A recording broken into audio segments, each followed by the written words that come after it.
Ready? Action. You didn't. I did.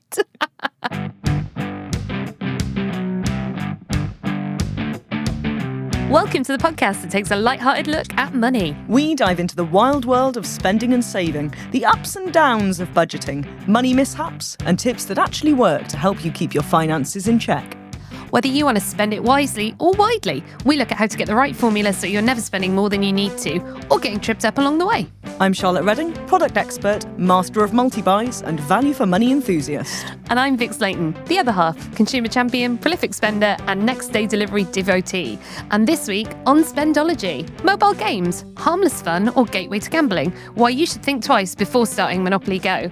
And is there any oasis in the desert for fans getting fleeced by touts? The short answer is no, but we dive in a little bit deeper. Welcome to Spendology. Hi, Vix. Hi, Charlotte. How are you doing today? I'm very well. I'm very excited about this new podcast that we're starting all about consumer finance. Obviously, it's my favourite topic. I know loads about it. I don't apply any of these insights to my day-to-day life. So you are like the Jiminy Cricket on my shoulder telling me how I should be spending even better, or at least listen to my own advice. So I'm looking forward to that. I'm hoping that through the course of this podcast, you maybe tighten your belt a little bit more. Maybe. Which belt? The belts I've already got in the wardrobe or the ones that are on their way from ASOS? We'll be sending those back. Will we? Well, we'll talk about that. That's a subject for another show. But Absolutely. Yeah, how are you? Have you bought anything this week? I have not done a great deal of shopping, as ever. I don't typically buy things. I did buy a Ring doorbell. There we go. So I'm yet to fit it, but I've bought one. And it's in its box. It's at home. It's on the to-do list. How long do you reckon it's going to be before you actually fit that Ring doorbell? Let's tell people now on the first episode and see how many episodes we are in before we start reporting back on the results. I've already hit a point where I now need to charge the masonry drill. And that, to me, is an indeterminate length of time before I can get that out. I've watched a YouTube video on how to install it. And to me, that's half the job, right? And how long have we had the drill before we bought the Ring doorbell? The drill was acquired for the purpose of putting up curtains, which are not yet up. Right. You're really hanging me out to dry here. Like a curtain or a Ring doorbell, perhaps. But Do you know what? The reason why I haven't put any of these things up is because I got addicted to a game. All right. Well, that is a beautiful segue. So as you know, because you're listening, this is the first show of its kind. How it's going to work is we're going to have a little look at things that are going on in money, things you might be overspending on, things that you could be spending more on. And the thing that we're kicking off with is something that is very close to my heart and very close to my bank balance, which was our accidental addiction to the mobile app game Monopoly Go. So why are we talking about it, Charlotte? We're talking about it because not enough people are talking about it. So the mobile games industry has absolutely kicked off and it's worth an awful lot of money. Monopoly Go launched last year and it is the fastest mobile game to hit the £3 billion mark of revenue, which is so much money. It's global. Well, it's Hasbro backed, isn't it? The adverts are everywhere. They're on newspaper, websites, they're on my phone, they're on videos, they're following me around my apps. Like, you cannot get away from this game. Monopoly Go will not leave people alone because they know how lucrative it is. Because it's a good game, right? I mean, is it a game? No. And that's the problem, really. Monopoly Go isn't a game. It hasn't got any gaming mechanics, but just 473 days after launch, it had made $3 billion globally. For the people who haven't played it or haven't seen it, you roll dice and you go around the same board over and over again. And you're like, and then what? Nothing. This is all that happens. Like, I got upsold it by my dad because the thing you trade in the game is dice. And my dad, by referring a friend, got more dice. But he has, I feel like I need to invoice him. Not that I can't take responsibility for my own financial life. I feel like I need to send him an invoice because I looked at how much I'd spent on in-app purchases and it's coming in at about £400. Now, that is obscene. I would not buy any single item for £400. And I think this is the problem that I've got. And I also, if you'd asked me, wouldn't have said I have £400 to pay off maybe a little balance on a credit card or to go on a mini break or like, how did this happen to me? There are a million other things that you could spend that money on. And mobile gaming is not necessarily for gamers. I consider myself to be a gamer. I play a lot of games. I would balk at the idea of paying that amount of money for a game. And the game here is free. And that's the problem. The game itself is free. You don't really realise that you're going to spend money, but it is set up in a way to make you spend. All of the mechanics of the game follow that of gambling apps and gambling sites and mobile apps. It is essentially one big slot machine with a selection of mini games in it. The action of rolling the dice, which is the main way to play the game, is just like pulling that lever. You watch the numbers tick up and you hope it lands on something that will yield a return. In this case, the return is more dice or an internal collection system of shields and tokens and cards, all of which really functions as a little competition to give you more dice. It starts the game with some dice, but I'd call that the same as having an opening balance bonus for signing up to any of the bingo sites. You know, you get a certain number of free plays. You might get a free play a day in some specific 4 o'clock game. That's essentially what they're doing here. And everything is designed to bring up little pop-ups and special offers to buy more dice. The game is entirely pay to win. But there isn't a game, and you don't win.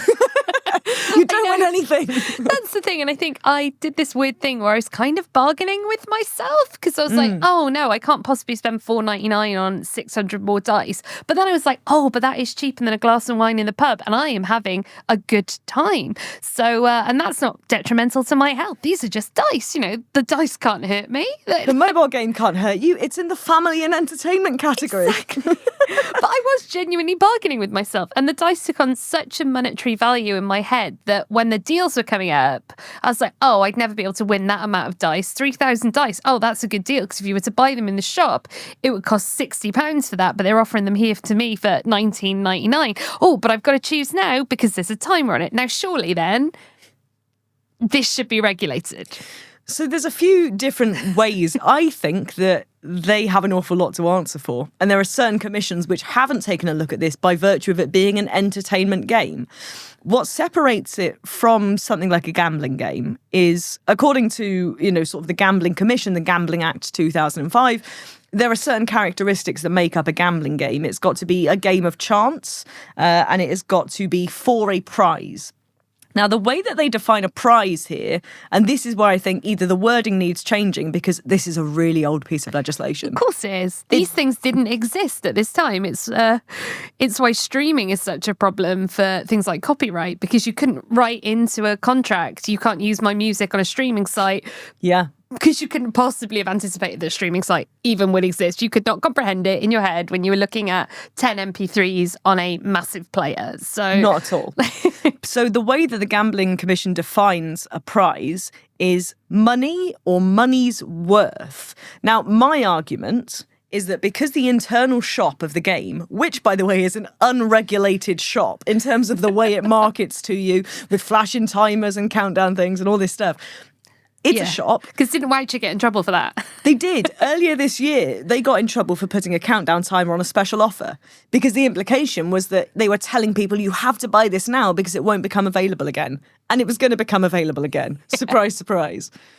And they do the same in Monopoly Go. Little offers come up with a countdown timer and you know that offer's coming back at some point. It's not time limited. You're not going to lose your chance on it. But the idea of money's worth, I think the in-game shop, because it gives certain specific value to dice, is arguably a money's worth. When you win dice, you are winning something which you know has a specific monetary value according to their shop. And for that reason, I think it should be classed as a gambling game. Yeah, because it is something that got a little bit out of hand because there were time challenges as well. So it's like, if I don't buy another 20 dice, I'm going to miss the opportunity to win 2,000 more dice. Yeah. It's been a hard year. Yeah. And, I consider myself fairly mentally robust, but I cannot imagine being exposed to this. Like, if you're quite depressed and you need any kind of hit of dopamine for a win, because it did feel really good to have the win. It does. Of course it does. Even though it's ultimately so randomized, there's absolutely no skill involved. And not at all. It feels like a lot of it's predetermined. Hugely so. So it would probably define itself as a game of skill and chance because there are ways that you can run the probability, similar to kind of how card counting could be considered a game of skill. If you could weight in a certain number of rolls, you know, the likelihood to then land on something good is higher. in that way, there is some skill involved of tactical use of your spending and when to bet. And there's so many parallels to this and literal gambling games. But it's so cleverly developed. Very, very clever. Absolutely every choice they've made in this game is designed to make you accidentally spend more dice and then need to buy it back because you've hindered your own progress. And there's a button that ticks up how much you're betting each time. Yeah. We're going to call it betting because you are wagering dice to earn things. So how many dice you're wagering, and I think they've increased the size of that hitbox so that by accident on your little mobile screen, you might accidentally tick that up and wager all of your dice and lose it at once. Out of frustration, perhaps during a time-limited contest, you then say, but I won't get this prize now because of fault of my own. I will pay to get more dice to finish this thing. Yeah. But Reddit is absolutely full of people who've been completely done by this. There are ex-gambling addicts, people who are in recovery for that addiction, who've got this game thinking it is an entertainment game and found themselves relapsing as a result. But also letting your kids play it. Yeah. People spending maybe up to, there were some people who said they'd spent £400 in a day and then had to stop themselves and go, what am I doing with my life? It is so easily done, though. You can absolutely see it. You're sitting on the sofa, you're scrolling, you're having a good time. I considered it a mindfulness activity because I was making a repetitive action. And pressing that button to roll that dice, all of it, just all of the game mechanics that it considers to be entertainment are competitions. Their partner events are time-limited challenges where one false move or a lack of loyalty or consistent rolling will set you in a position where you would have to pay money to achieve the same outcome. All of it is designed in that way. And the collectibles, I think, are no different than an NFT. Yeah. They mean nothing. It's a few pixels on the screen.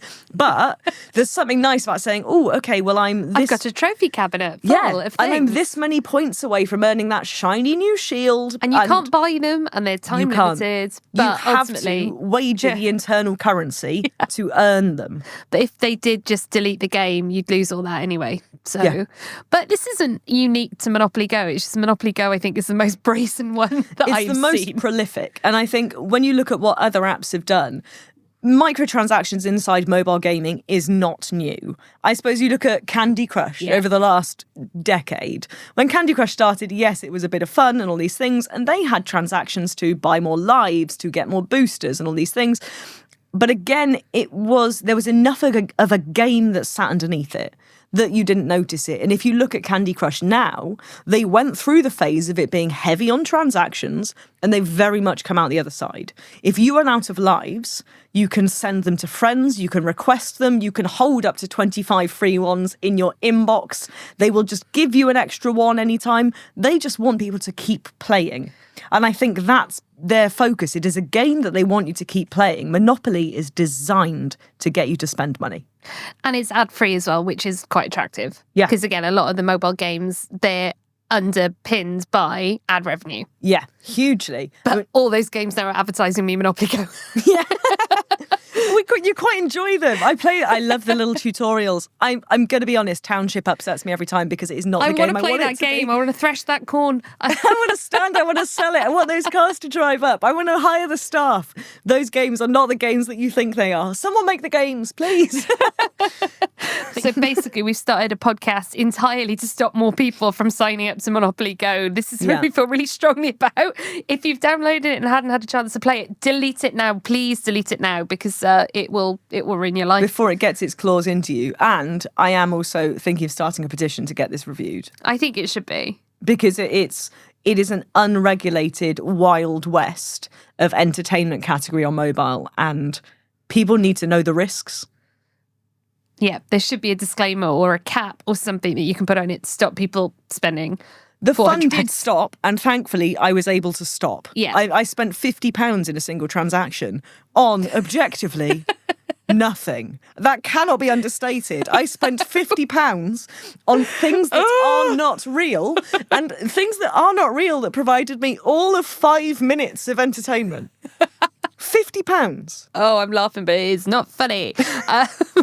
We have to laugh or we would cry. And the crying is for off air. But so yeah, do not download Monopoly Go. That is that's the headline news for today's episode. I'll tell you what else has been in the news, Charlotte. What's been in the news lately, Vix? It's Oasis again. They're back. Oasis. Yeah, everybody I'm so knows. sick of it. Everybody knew back in September that Oasis were coming back. Everyone was very excited for Oasis coming back. And then they ripped everyone off. How badly? At every level.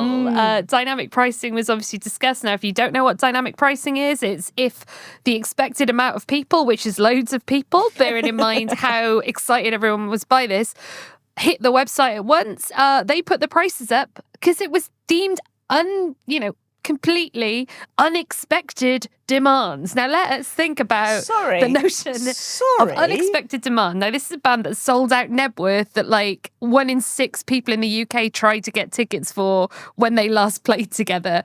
How unprecedented could that demand be? In their launch plan for those tickets going on sale, there is no way anyone underestimated the demand. No, and the ticket prices, they weren't the best, but they weren't the worst. They were firmly sort of bang on, like between £90 and £160. Like, it's a lot of money. It is a lot of money, but it is relative to what everybody else is charging for a similar thing. And, how much would you pay for an experience that meant that much to you? Exactly. And people got to answer that question in real time, actually, because they got to the front of the queue for their £120 ticket and found out, actually, surprise, they're £400 now. So your basket, if you're not going on your own, your basket went from £240 to close to £1,000. How does the price of those compare to the price of resale, though? Well, because surely you'll really get at that price per ticket. How much more can a tout charge? Well, that's the thing, as much as they want. And you look at these ticket prices and you see the news and they go, oh, there are tickets being sold for £9,000. No, there are tickets being listed for £9,000. And what we learned from Taylor Swift, because I did a little study on this, because this is who I am as a person. If you're new to me, this is the kind of petty nonsense I'm into. I tracked the price of the Taylor Swift tickets over the last week before her final concert, and they went down from 9,000 to 4,000. I was tracking individual seats, so they were the same seat, and eventually was selling for like £500, £600, which is a lot of money, but it's not. If that's all you want in the world, and that's going to be your once in a lifetime experience. And the Taylor Swift Eras tour, it's really interesting. No one cared because there was dynamic pricing for Taylor Swift, and nobody was asking for the law to be changed.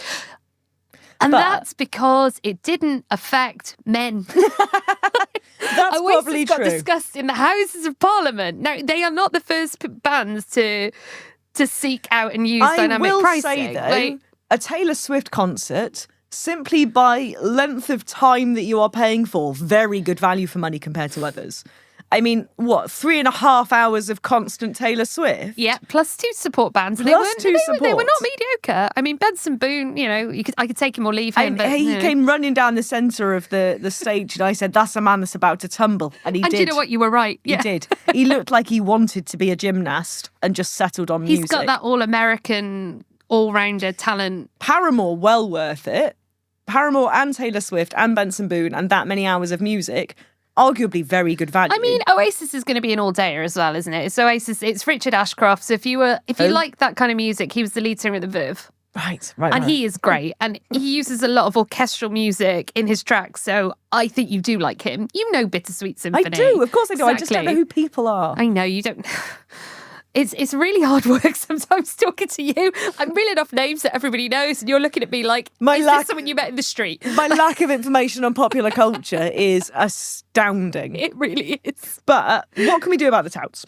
Ticketmaster and ticket websites claim they have identified 50,000 tickets that have been bought and resold by touts. 50,000 tickets. 50,000 tickets, and they're saying they're about to cancel them all.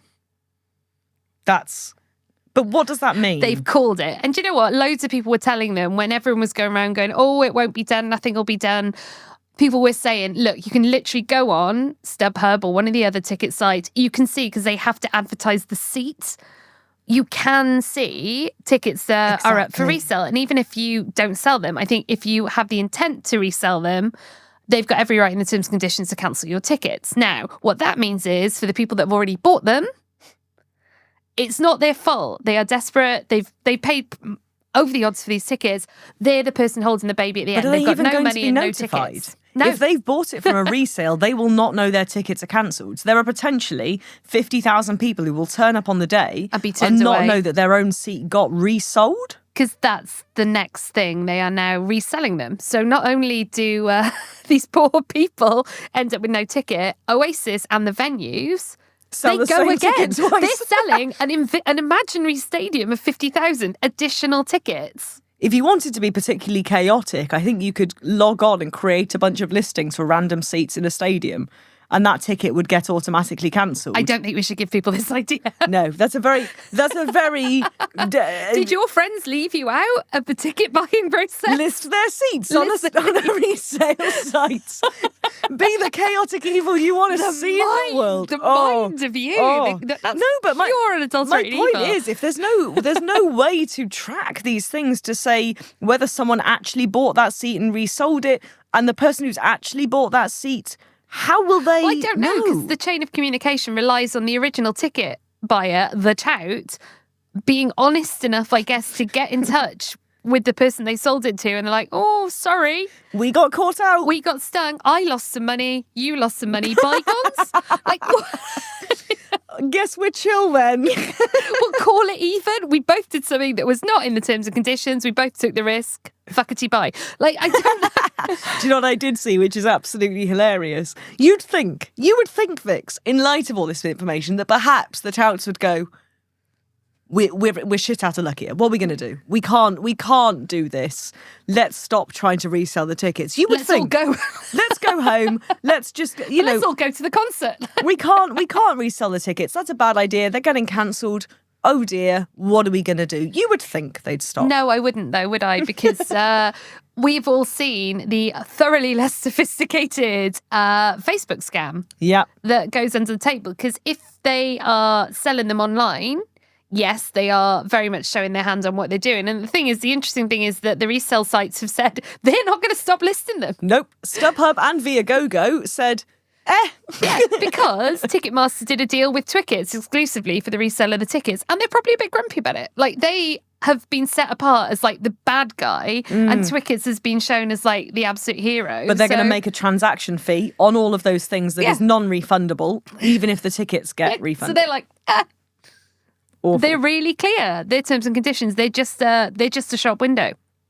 It's none of their business, like Etsy or eBay.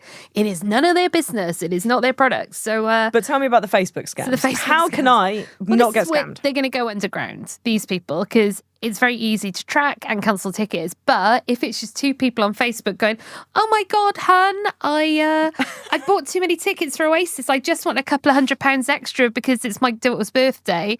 Like, looks legit. The post looks legit. It's on a. She looks legit. She's got pictures of her kids as her profile Facebook picture. Group. Yep, you click through. There are real posts on there. They're even, some of them, like maybe friends with a couple of people that you're friends with. But the way this works is people are picking up vacated Facebook profiles, hacking in and just taking over dormant Facebook profiles. They look legit, but it's a cash payment.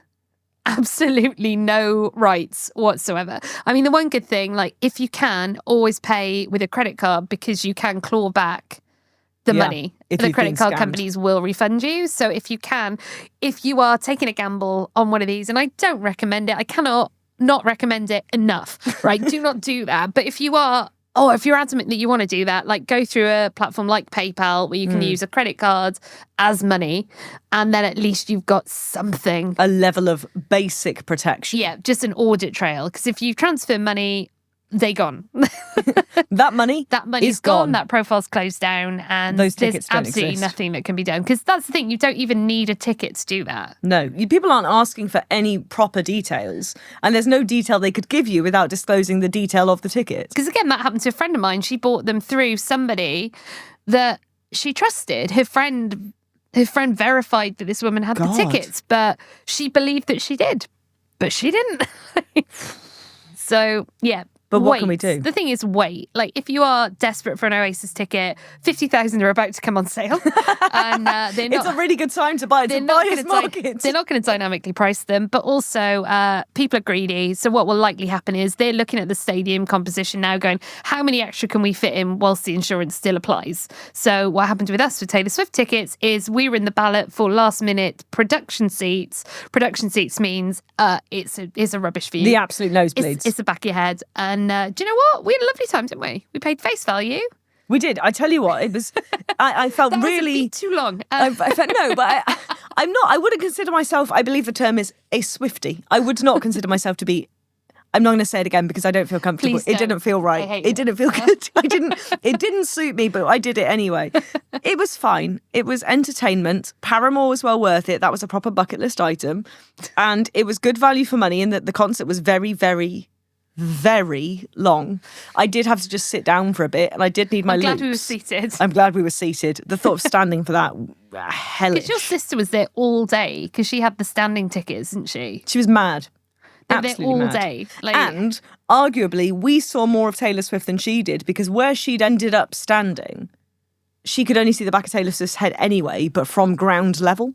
but you know, when she saw her. I don't think it's a waste of money, but I do think our seats were better. No, if I could choose which one. and I'd for choose. for what we paid for the seats, And very we could very get to the good. toilet and we could get to drinks. I cannot advocate for seats enough. Yeah, but also a like very plenty of 40-year-old thing to snacks. say. If you're going to a long concert, make sure you take snacks. I don't want to be the old lady about it, but make sure you've got snacks and a bottle of water because it's a lot. It's long, isn't it? But how do you make sure that real fans get the tickets?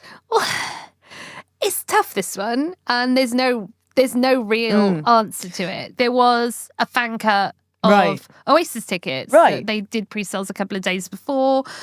Taylor Swift has really cornered the market on flogging different versions of the same thing.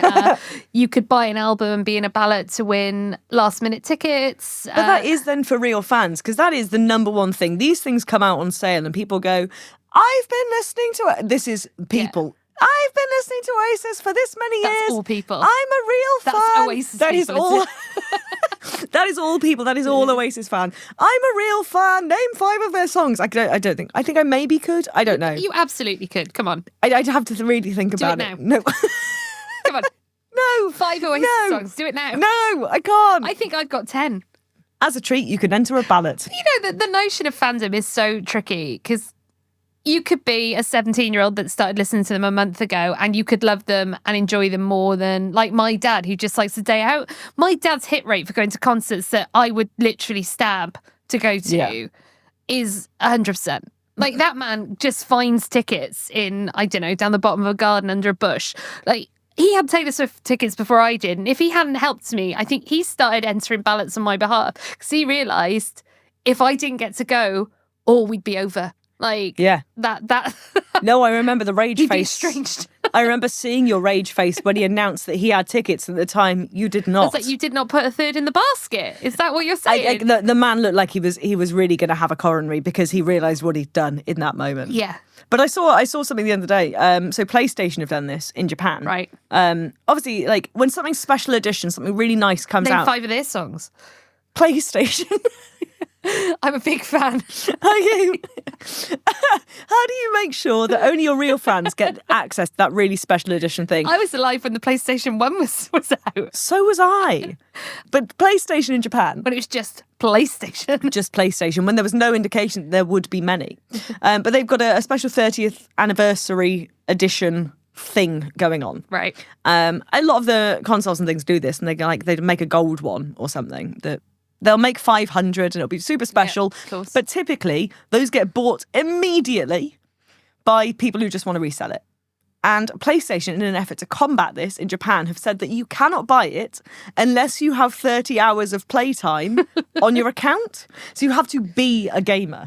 You have to have played Or 30 you can hours play, of game. like, Fall Guys for 30 hours. Oh yeah, absolutely. You can play what you like, but you have to have hours of gaming on there because they want to prioritise genuine gamers. So there's this new thing that I've seen it called, which is from status symbols to status skills, which is really S-heavy. And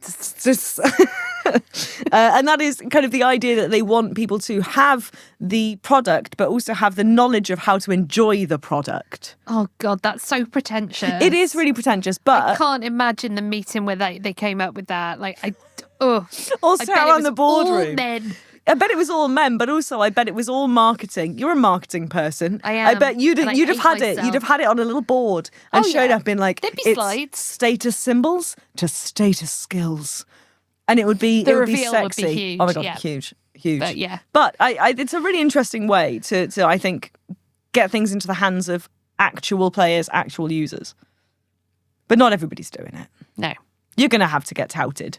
You If you are. want it, pay for it. And somebody will sell it on. They'll do their 30 hours and they'll sell it on. And you know what? You can't blame people. And that's the thing. Everybody was lambasting Oasis fans. And I think this one, more than anything, would have attracted people who thought that will pay my mortgage for 3 months. There's somebody out there who's got enough money that they want to spend £1,000 on a ticket. And that would solve some of my financial problems. It's cost of living crisis. It's a shame because I think there'll be a higher proportion of people that were just chancers. Yeah. In this run. Thought they'd make a quick buck and help themselves. And now they're out of luck. And now they're scammers because they've sold something that they cannot fulfill. Yeah. And it's interesting because, tickets are one of the only items that you can't get away with grossing up the price based on demand. Yeah. Like anything else, like PlayStations at Christmas, when you need to get one under the tree for your kids, absolutely allowed to resell them at like $4 or $5 grand. Oh God, yeah. It's interesting how regulated this is, like why that kind of experience is exempt from greed. We're very picky people in this country about where we draw our moral lines. Yeah, because like Oasis doing the dynamic pricing, it hurt people more than if it was Coldplay. Yeah. But also... Because they're working class people. But don't working class people deserve money? Like as much as Chris Martin? Yeah, but also I think that the people who go and see Coldplay are a different kind. They're older, aren't they? Well, they've got infinity tickets. Coldplay have gone in a completely different direction. So they've priced them quite reasonably. And they're doing a certain amount of basically ballot tickets where you pay, I think it's something like £12. And for the £12, you could be anywhere in the arena. So you might get a seated ticket, you might get a standing ticket. But like the Hamilton ballot, where if you pay £10 in the sweepstake, you get a ticket. You get to be in there. So that is a way to service the true fans, like keeping some back. Now that we've brought tickets to a close and we've settled the debate. We've solved that problem, I think we have absolutely solved that problem. I've got a little game for you. Oh, all right. We can do a game. We're going to play a little game, We got Vix. a jingle for the game. We don't know yet. Can you hear a jingle from the game? It's now versus then versus now. It's not that. I think that should stay. Now, Bit of piano underneath. a lot of the time we talk about then versus now of what something cost. And we sat down with your dad the other day and he had said to us in an offhand comment that at the time when he bought this house, he was earning £12 a week. I feel like I was reading a Dickensian novel. It was just I felt like he'd made it up. In our time, that was like what money was valued at. I did feel like I'd just fallen into a period drama and I was going to be asked to clean something. And it was, yeah. When he worked for the tailors, they'd send away for the tailoring, so they learned how to sew to do it themselves. Like if they were mice, this would be a Disney film. Like, and he'd be cobbling. He'd be cobbling. I've got a little game for you. All right, I'm ready. Now we're gonna run through a couple of these values. So, but my little hometown, my little home county. Yeah. I was looking at the price of a property there in 1946. Right. Okay. Compared to now, right? To see what the growth was. Okay. Now we're not going to go all the way back to 1946 for the purpose of this game because the margin and the different currency essentially that it was is going to completely ruin you. So I'm going to pick a couple of points in time and you're going to guess the difference. But for reference here, in 1946, the average house price in Oakham, Rutland was £1,510.